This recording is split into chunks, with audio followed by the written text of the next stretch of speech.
Yes आज रुकिए yes Patel है ना, मस्त चीज देते हो भाई। જય માતાજી, જય શ્રી કૃષ્ણ। કેમ છો બધા? આજે આવી ગયા છે આપણે ગૌશાળાએ। તમને પહેલા તો બધી ગાયોને મુલાકાત કરાવી દઈએ। હમણાં જ ડ્રેસિંગ થયું છે।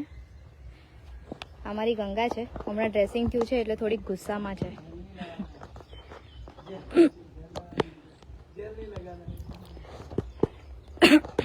ગંગા બધી જ ગાયોનું મસ્ત ડ્રેસિંગ થયું છે, ચેકઅપ થયું છે।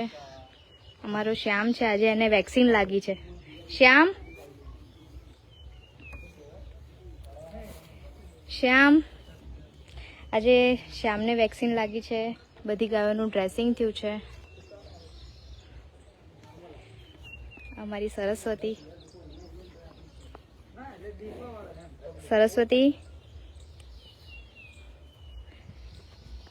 દવા લગાવવામાં આવશે અહીંયા થોડાક ટાઈમમાં। अब हमारे यश भाई कुछ આ છે અમારા વાલ્મિક ભાઈ અને આ યશ ભાઈ છે। ये कुछ बता આવો ને, કેમ શરમાઓ છો? આવો। ये गाय के विषय में कुछ बोलेंगे।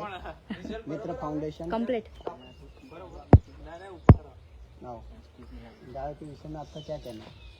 ये गाय के विषय, हाँ, तो लोगों ने एसिड डाला दिखाई वीडियो। ये सरस्वती है। हाँ, सरस्वती के बारे में आप बताइए। ये बेचारी इतनी पीड़ित है, अगर ऐसा कोई इंसानों के साथ अगर करा जाए तो आज अगर उनके मतलब जैसे कि अगर मान लो मेरी खुद की माँ के ऊपर कोई ऐसा करा जाए तो मैं उसका मारने का ही सोचूंगा। और ये गाय बेचारी बस इसका कसूर इतना कि ये बोल नहीं पा रही। अगर कोई इसके बारे में बोल पाता, इसके कोई अगर बच्चे कुछ बोल पाते तो आज इंसान शायद हम इनके साथ ऐसा नहीं करते। इसलिए इनकी जुबान बनिए, अगर वो भी नहीं बन पा रहे तो इनके लिए कुछ करने के लिए करिए। तो प्रश्न ऐसा था कि मान लीजिए कि ऐसा कुछ होता है तो एट ए टाइम हमको क्या करना चाहिए? मतलब क्या होता है? अगर हमारे सामने कोई एसिड डालता है या ऐसा कुछ करता है तो हम उसके समय क्या कर सकते हैं? पहले तो उस इंसान को पकड़ो। जी, नहीं, मारना संविधान के खिलाफ है। मारना, अगर हम भी उसको मारेंगे तो हमारे में उसके अंतर क्या है? तो हम मतलब क्या कर सकते हैं? प्रिवेंटिंग क्या है, अगर आप बता सके तो। लीगल एक्शन लीजिए। जी, जैसे एक्ट है एनिमल्स क्रुएल्टी के खिलाफ, तो उसमें करिए, उनके खिलाफ केस लड़िए। बाकी उनको तो छोड़ दे, वो तो कुछ कर नहीं सकते, इतने लोग हैं। पहले चलो ठीक है, वो मार सकते थे तो अपने पूर्वज मार देते थे ऐसे लोगों को। अब हम मार नहीं सकते, ये संविधान सब रोक लेते हैं। तो फिर इसकी देखभाल करिए। वो दिक्कत नहीं है, मार के भी छोड़ दिया जाता है ना, वो दिक्कत है। और अपने जैसे कोई नॉर्मल इंसान होते हैं वो इन्हें ऐसे ही देख के जाने देता है। अच्छा इधर अच्छा कुछ हुआ है ठीक है छोड़ दो, कुछ हुआ है ठीक है छोड़ दो। मतलब 1 लाख में से अगर 100 जन ही ऐसे होंगे जो देख के इसके लिए रुकेंगे, कॉल करने का ट्राई करेंगे, दूसरे एनजीओ को कांटेक्ट करेंगे, बाकी किसी को कोई मतलब नहीं है। अच्छा ये सड़ रही है, पड़े रहने दो, अपने को कोई लेना देना नहीं है। आजकल ऐसे ही चल रहा है वो। જ્યારે આપણે આ ગાયો આવી મળે આપણને તો સૌથી પહેલા આપણે શું કરવું? આ તમે કીધું લીગલ વેમાં એક્શન લેવું ગઈ, પણ ગાય માટે આપણે શું કરવું જોઈએ એ થોડુંક અમને જણાવજો। ગાય માટે આસપાસના એનજીઓ છે, ખાસી સંસ્થાઓ ચાલી રહી છે જે આમના માટે કામ કરે છે, એમને બોલાવો। વેટરનરી ગવર્મેન્ટ એજન્સીસ છે, એમને સંપર્ક કરો। બાકી અગર નોર્મલ જે ડ્રેસિંગ છે એ કરો, જે આપણને ફાવી જાય કરતા। ના ફાવે તો કોઈનો એવું કામ કરતા હોય એનો સંપર્ક કરો। બાકી એવી રીતે છોડી નહીં દેવાનું। વાલ્મિકભાઈ, આજે ગૌશાળાની અંદર ખાસી બધી પ્રોબ્લેમ છે। ઘાસચારો કે એવું એમાં મળતું નથી, બરાબર। આપણે જોઈએ છીએ કે ગાયો ભૂખી મરે છે, તો એનું કારણ શું? અને આપણે ગૌ માતા તરીકે ગાય માટે શું પણ એવી વસ્તુ કરી શકીએ કે એમને આટલી પીડા ના ઝેલવી પડે? જી, ગાયો છે, જેમ કે આપનું એક વિડીયો આવ્યું હતું જેમાં ગાય કચરો ખાતી હતી, તો કચરો ખાતા જોઈને અત્યંત પીડા થઈ। તો ગાય કચરો એ ના ખાય અને માણસ પણ સમજી જાય, એના આપણે કયું કારણ, શું એવું વિચાર શક્તિ લાવીએ? પહેલા તો કચરાનો તો કેવું રીઝન છે કે આ એટલી વસ્તુ મેં ત્યાં ટેબલીમાં એટલો જે ડસ્ટ સાફ કર્યો, મેં પ્લાસ્ટિક બેગ્સમાં જ એને મૂક્યા છે, ગાર્બેજ બેગમાં, તો પણ ગવર્મેન્ટની ગાડી કચરો લેવા જ નહીં આવી રહી। અને મેઇનલી વસ્તુ એવી છે કે હ્યુમન્સ જે આપણા જે સમજતા જ નહીં કે આ વસ્તુ કેટલી હાર્મફુલ છે। આપણને કઈ લેવા, આપણને નુકસાન નહીં કરતું એ વસ્તુ ચાલે, એને નુકસાન કરે એ નહીં જોવાતું। આજ પણ પ્રશ્નનો જવાબ નહીં આવ્યો કે મારો પ્રશ્ન એ છે કે આવું ના થાય ને ગાય ખાય ને એના માટે આપણે શું એવું લાવીએ, શું વિચાર લાવીએ જેના કારણે આ બધું બંધ થઈ જાય ને ગાયને આ કચરો ના ખાવો પડે? કંઈક તો વિચાર્યું હશે. પ્લાસ્ટિક પહેલા તો બંધ કરવાનું. અગર આપણે યુઝ કરતા જ બંધ થઈ જશું તો પછી બનતું જ બંધ થઈ જશે એક ટાઈમ પર. જેમ કે પ્લાસ્ટિક સ્ટ્રો છે, અગર આપણે પ્લાસ્ટિક સ્ટ્રો યુઝ નહીં કરતા, પેપર સ્ટ્રો યુઝ કરીએ તો અત્યારે છે મેં ખાસા બધા રેસ્ટોરન્ટ કાં તો કેફે એવા જોયા છે જેમાં પ્લાસ્ટિક સ્ટ્રોની જગ્યાએ પેપર સ્ટ્રો આવવાની ચાલુ થઈ ગઈ છે. તો ધીમે ધીમે બધી જે કંપની પ્લાસ્ટિક બનાવતી હતી, આ સ્ટ્રોઝ, પ્લાસ્ટિક બેગ્સ, એ આપો બંધ કરીને એમને તો શું છે, ઇન્કમ જ જોઈએ છે. એ પેપર બેગ્સમાં તેમાંથી ઇન્કમ લઈ લેશે. તો એ પ્લાસ્ટિક એટલું વેસ્ટ આપણે બચાવી શકીએ છીએ. અને બાકી અગર એ પણ નહીં કરી શકતા, અમુક વસ્તુ એવી જ છે જે પ્લાસ્ટિકમાં જ જોઈએ, તો એને સરખી રીતે ડસ્ટબિનમાં મૂકવામાં આવે કાં તો પ્રોપર જગ્યા મૂકવા આવે, ના કે આવી રીતે રસ્તા ઉપર ફેંકી દેવામાં આવે. અવની બાત તમારાથી એક સવાલ છે કે આપને જોઈને ઘણા લોકો ઇન્સ્પાયર્ડ થાય છે. તલવાર ચલાવ છો પ્લસ યુવા શક્તિ મોરચાના ફાઉન્ડર છો. તો કહેવાનું મતલબ મારું એ છે કે તમે જોયું હશે, આપે પણ એવું કદાચ કર્યું હશે કે માતા પિતાને જોયું હશે કે ઘરમાં જે ગૃહિણીઓ છે એ પોતાનું જ્યારે એઠવાડ કે કંઈક બચે છે એ રોડ ઉપર નાખે છે. તો આપ એના વિશે શું કહેવા માંગો છો? હું તો એવું જ કહેવા માંગુ છું, પહેલા તો છે ને સરકારે જે કીધું છે કે તમે સૂકો કચરો અને ભીનો કચરો અલગ કરીને સરખી રીતે ઘરે ઘરે, હવે બધી જગ્યાએ ઘરે ઘરે ગાડી લેવા આવે છે, તો પહેલી પ્રિયોરિટી રાખો કે કચરો કચરા પેટીમાં નાખો.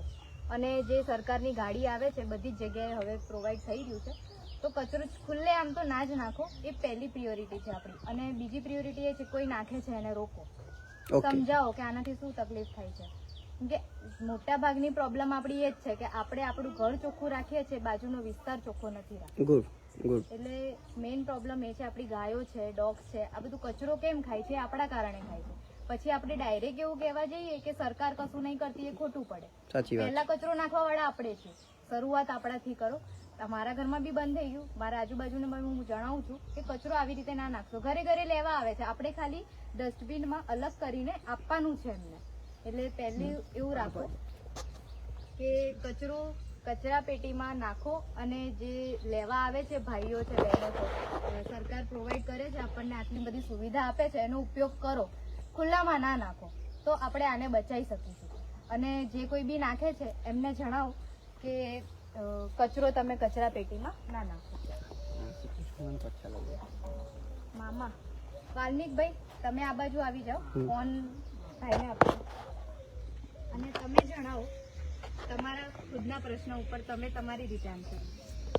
આન્સરમાં એવું છે કે આજ સુધી જે ગાયો મેં જોયું છે કે મેં પ્લાસ્ટિકના ઘણા બધા 20-25 કિલો મેં અંદરથી ગાર્બેજ કે કચરા કાઢ્યા છે. એનું કારણ શું કે ગાય એક કચરો કેમ ખાય છે? ગાયના એકચ્યુઅલી જે નાક છે, જેમ અમે સુગંધ લઈએ કે સારું ખોરાક છે કેવું છે, અમે શું કરીએ છીએ, જે ખોરાક વધે છે એને પ્લાસ્ટિકના બેગમાં નાખીને ડસ્ટબિનની જગ્યાએ અમે ગમે ત્યાં નાખી દઈએ છીએ. તો ગાય પ્લાસ્ટિક નથી ખાતી. એકચ્યુઅલમાં અમારું જે ખોરાક અમે નાખેલું છે, રોટલી ભાત, એને અમે ગાંઠ મારીને જ્યારે રોડ ઉપર નાખી છે ત્યારે ગાય અને કૂતરા બે આવે છે. તો કૂતરાને તો ફાડવાની ખબર પડે છે, પણ ગાયથી એ ખુલતું નથી. એના કારણે શું થાય છે કે ગાય આખું નાખું એ ખાઈ જાય છે અને ચાવે છે, એટલે દાળ ભાત કે જે નીકળે છે અને મજા આવે છે. પણ ખોરાક તો એના પેટમાં જતું રહે છે. પણ પ્લાસ્ટિકનું તમને એક વસ્તુ કહી દઉં કે તમે એને જમીનની અંદર પણ ગાડી દેશો તો કરોડો વર્ષો સુધી પણ એનો નિકાલ નહીં આવે, કારણ કે રિસાયકલ નથી થતી. પણ અનાજ થઈ જાય છે, પણ ક્યાંક ને ક્યાંક એના પેટમાં એક કોથળી ભરાતી જાય છે, એને અપરો થાય છે, કેન્સર થાય છે, કાં તો ગાય માતા મરી જાય છે. તો એક નમેલ રિક્વેસ્ટ છે હમણાં તરફથી જે લોકો ઇન્સ્પાયર્ડ છે, યુવા શક્તિ મોરચા, કે હું જે માતાઓ બહેનો જોઈ રહ્યા છે કે તમે કોઈ પણ ખોરાક છે, તમારી જોડે આસપાસ કોઈ એનિમલ છે, એને ખોરાક જાતે આપો. અને કાં તો તમે એવું ફૂડમાં કે એમાં જઈને એને મૂકી દો, કાં તો મૂકી દો, જેથી કરીને પ્લાસ્ટિક ના થાય, જેથી કરીને ગાયોને આવી તકલીફ ના થાય. અને તમારા ઘરની આસપાસ કોઈ ગાય આવે તો એની જોડે એવું ક્રુઅલ્ટી ના કરો. તમારું કદાચ કોઈ પોટ તોડ દે કે પાણી પી લે, કે એના ઉપર એસિડ નાખો, એનું આનું પગ કાપી નાખો. તો આવું કંઈ ના કરો, જેથી કરીને તમે તમારી માણસાઈ ભૂલી જાઓ. કમસે કમ ઈશ્વરની સામે તમે મોઢું બતાવવાના લાયક રહો. આ જો અમે એસિડ અટેકની જે રિકવરી રહ્યા હતા, આ યમુના છે, આની બોડી તમે જોઈ શકો છો કે 90% બળેલી, 90% નેકથી લઈને અહીં સુધી. અને એનો જ સન છે મામા, આ એનો સન છે મામા. તો કહેવાનો મતલબ શું છે કે તમે આના ઉપર એસિડ તો નાખી દીધો, પણ એ ત્યારે પ્રેગ્નન્ટ હતી. તો અમને ખબર પડી, અમારી વેદના વધી ગઈ કે અને હવે ટ્રીટમેન્ટ કેવી રીતે કરે, કારણ કે એના જોડે તમે બળ જબરજસ્તી ના કર્યો, કારણ કે પેટમાં એક જીવ છે. હવે જો તમે જોઈ શકશો કે એનું પગ જે છે ને નીચે મૂકવાની કોશિશ કરે છે, જેમ ઉતરવા જાય છે ને ત્યારે પગ નીચે મૂકવાની કોશિશ કરે છે. અમે આર્ટિફિશિયલ લેગ તો લગાવી દઈશું, પણ ઈશ્વરે જેને લેગ આપ્યું હતું એ તમારા દ્વારા કાપી દેવામાં આવ્યું, કોઈએ ક્રોધમાં ધાર્યું મારી દીધું. તો કદાચ એના જે પીડા થઈ રહી છે એને એવું થાય છે કે મારું પગ છે એને યુરિન કરતા એ કરતા બીજા પગમાં સોજો ચડી રહ્યો છે. ત્યારે એ મોટી થશે, પ્રેગ્નન્ટ થઈ જશે, તો એક જ પગ ઉપર બહુ વધારે બળ આવશે, ત્યારે એ કેવી રીતે જીવન સર્વાઈવ કરશે વિચારજો. તમારું ક્ષણિક ક્રોધ કે તમે જ્યારે લાકડી મારો, એસિડ નાખો, એમાં એક જીવને કેટલું પીડા થાય છે એ આપ સૌ આ ગૌશાળામાં જોઈ શકો છો. જય હિન્દ. અમારા યોગેશભાઈ છે, આપણે એમને પણ મળાવીએ. યોગેશભાઈ થોડા ગુસ્સાવાળા છે, એમનાથી ક્રુઅલ્ટી જોવાતી નથી. યોગેશભાઈ બેસો ને બેસો, હું પણ બેસી જ જઈશ. તમે શું કહેવા માંગો છો? અમારા દર્શક મિત્રોને જણાવો કે આ બધું જે થઈ રહ્યું છે એનો નિકાલ શું? મારો તો એક જ નિયમ છે કે મારો અને મરો, બરોબર. કે જે આપણા સામે જ્યારે પણ ક્વોલિટી થાય, કોઈ પણ ગાય માતા કાં તો કોઈ પણ જાનવર ઉપર કોઈ પણ વ્યક્તિ વાર કરે ને તો એ વ્યક્તિને સીધો તમે વાર કરો. ત્યાં સંવિધાનની જરૂર નથી. મહાભારતમાં એક કીધેલું છે કે જ્યારે પણ તમારી સ્ત્રી, મા, બેન, બરોબર, એના ઉપર કોઈ પણ પ્રકારનો કોઈ વાર કરે તરત જ તમે એ વ્યક્તિને મારી નાખો. તો મારો એ જ સિદ્ધાંત છે. અમારા યોગેશભાઈ બહુ આમ ક્રોધિત વાળા છે, એટલે એ સંવિધાન તો નહીં માનતા, પણ આપણે સંવિધાન માનવાનું છે. કાયદામાં રહીને કાર્ય કરવાનું છે, કાર્યવાહી કાયદામાં રહીને કરવાની છે. પશુઓ માટે પણ રૂલ્સ બનાવેલા છે, રેગ્યુલેશન્સ બનાવેલા છે, એનું પાલન કરાવડાવવાનું છે અને કરવાનું છે. એટલે કાયદાથી કરવાનું છે.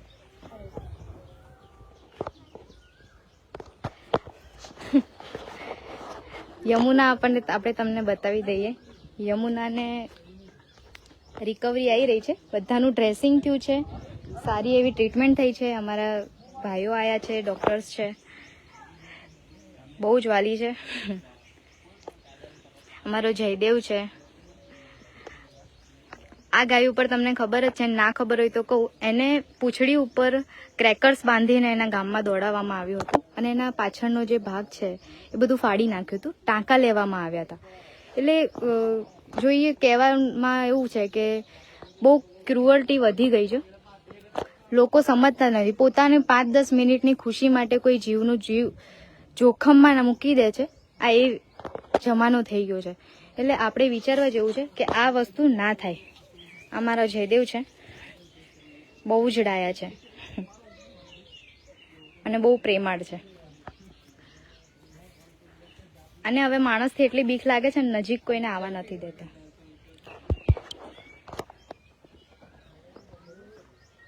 હાલ જ બધાની ટ્રીટમેન્ટ થઈ છે. મામાને તો વેક્સિન લાગી છે આજે, જેનાથી એને કીડાને એવું ના પડે કે એના પાચન તંત્રમાં સહાયતા થઈ શકે.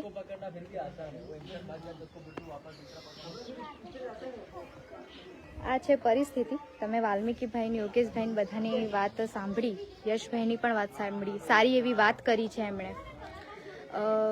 બહુ જ અતિશય ક્રુઅલ્ટી વધી ગઈ છે. તમે થોડુંક વિચાર કરજો, આ બધી પરિસ્થિતિ જોઈને થોડોક વિચાર કરજો કે આપણે પોતાની ગુસ્સો કહો કે મોજ કહો, એનાથી એક જીવને કેટલું આપણે જોખમમાં મૂકી દઈએ છીએ. હવે આ લોકોની આપણે સેવા નહીં કરીએ તો પછી કોણ કરશે? રીબાઈને એનો જીવ જશે. એના કરતાં તમે આ વસ્તુ થોડુંક ધ્યાન દો. તમારી આજુબાજુ કોઈ આવું કંઈક કરતું હોય તો એને રોકવાનો અભિપ્રાય પહેલાં રાખો, કે એને રોકો કે ભાઈ આ ખોટું છે, એને સમજાવો, પ્રેમથી સમજાવો. અને ના સમજો તો પછી કાયદો છે આપણી પાસે, કાયદાથી કામ લો. બહુ નિયમો છે એને લગતા. જે અમારા પ્રિયતમ એટલે કે અમારો શ્યામ, એને વેક્સિન લાગી છે. બહુ હેરાન કરતો હતો, વેક્સિન નહોતો લગાડવા દેતો, પણ છેવટે લગાડી દીધી છે.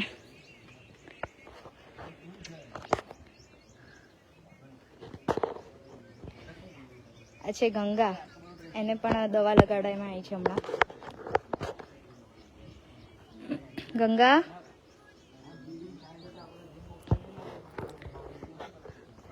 ને ગંગાની બેબી છે રાધા. હા, વાત કરો ને, એ પેલા છે ભાઈ. અત્યારે સૌથી વધારે દુઃખ જે છે અમારે આ સરસ્વતીને છે.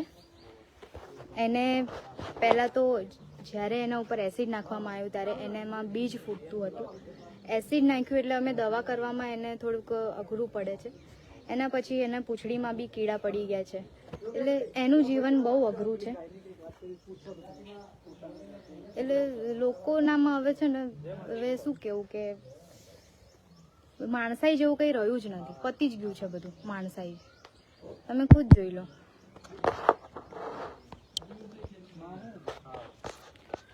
એકદમ શાંત સ્વભાવની અમારી સરસ્વતી, જેના ઉપર એસિડ અટેક કર્યું. હાલ એનામાં બીજ બહુ થઈ રહ્યું છે.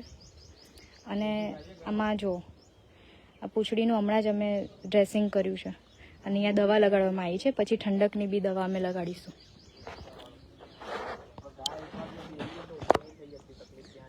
આવી રીતે અવારનવાર અમે તમે અપડેટ આપતા રહીશું. અત્યારે ડૉક્ટર્સ આવ્યા છે ને ટ્રીટમેન્ટ કરવાની હતી, ડ્રેસિંગ કરવાનું હતું, એટલે એના માટે અમે આવ્યા હતા. આવી અપડેટ આપતા રહીશું અને લાઈવને વધુથી વધુ શેર કરજો, જેથી વધુ લોકો સુધી આપણી વાત પહોંચી શકે. અને તમારો રીતે તમને જેમ યોગ્ય લાગે એમ સપોર્ટ કરતા રહેજો. બોક્સમાં અમે નંબર આપી દઈશું, કોમેન્ટ બોક્સમાં. તો તમે રૂબરૂ બી ફોન કરી શકો છો. આવી કોઈની પરિસ્થિતિ હોય તો અમને સંપર્ક કરી શકો છો. જય માતાજી, જય શ્રી કૃષ્ણ. સાથે આપતા રહેજો, સપોર્ટ કરતા રહેજો. જય માતાજી.